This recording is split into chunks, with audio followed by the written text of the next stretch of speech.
Guten Morgen, Mathilda. Was machen wir denn heute? Ich mache ja PK Run, das ist ein Sport, wo man über Hindernisse springen muss und ganz viel hochklettern und sowas. Und dort haben wir heute ein Treffen halt in einem Parkour-Park. Dort ist zwar alles aus Beton und ich krieg vielleicht blaue Flecken, aber mal schauen. Let me tell you a story. Und so kamen wir dann auf diesem öffentlichen Parkourplatz an ein Gelände, auf dem noch viele andere Sportarten geboten werden. Parkour ist in Frankreich populär. In Deutschland gibt es das, glaube ich, nur als Hindernislauf alle paar Wochen mal in der Schule. Doch mich treibt eigentlich ein ganz anderes Thema seit mehreren Wochen. Und zwar das Thema Familienförderung Deutschland versus Frankreich. Was läuft hier anders als in Deutschland? Also es fällt einfach auf, Akademiker, Eltern, ob schwarz, ob weiß, viele Expats haben 3 Kinder, wie die Orgelpfeifen hintereinander. Und wir haben uns gefragt, warum? Ja, warum ist das so? In Frankreich sind Familien ab 3 Kindern steuerfrei gestellt. Das heißt, es ist ein Anreiz für Familien, die ganz normal in der Arbeit sind, Kinder zu bekommen. Doch da hört es nicht auf. Dazu kommt, dass es hier ab der Geburt, ab nach 3 Monaten, wirklich eine vollständige Betreuungsmöglichkeit für Kinder gibt.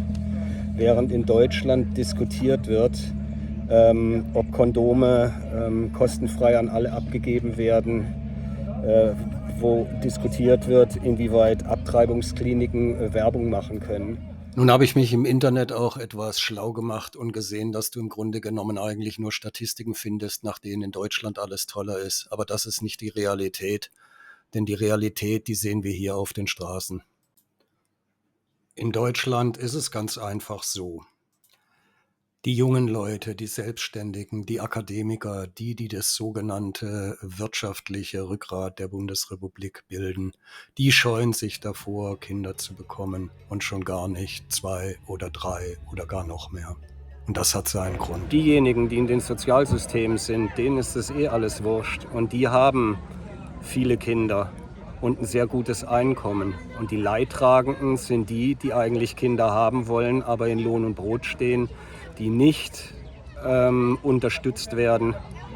Und das ist wirklich komplett irre, wenn man sich das von außen betrachtet. Und in Deutschland ist ab dem 3. Kind eigentlich wirklich ein Armutsrisiko. Du kannst die Kinder nicht in Betreuung geben.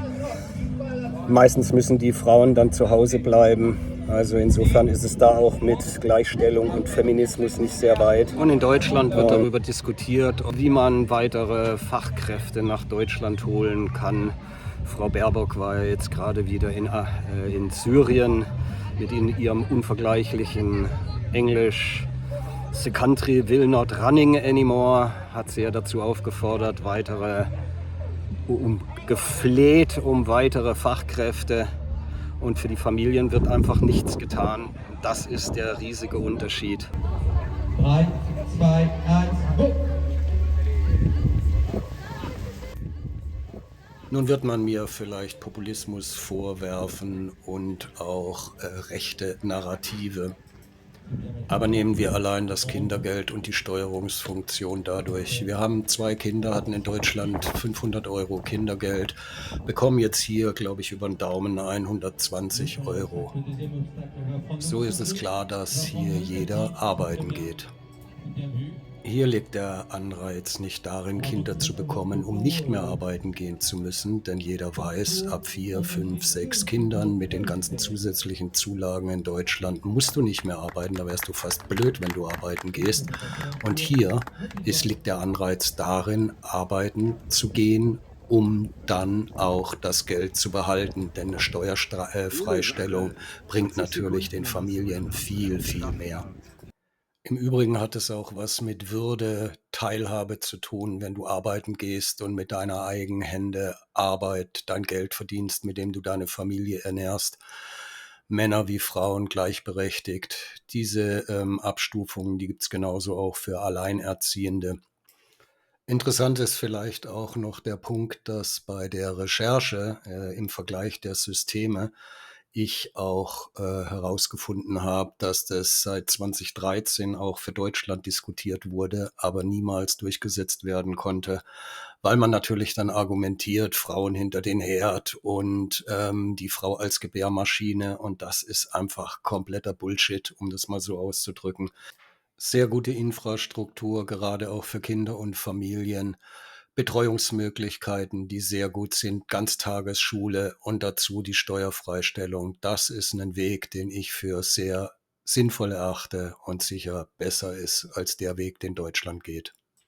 Und Fun Fact am Rande: Das Velodrom ist benannt nach dem Papa von Claudine, der Ehefrau von Jannik, mit dem ich meine Petit-Balladen immer mache. Und der war nämlich auch ein großer Radrennfahrer hier auf Réunion.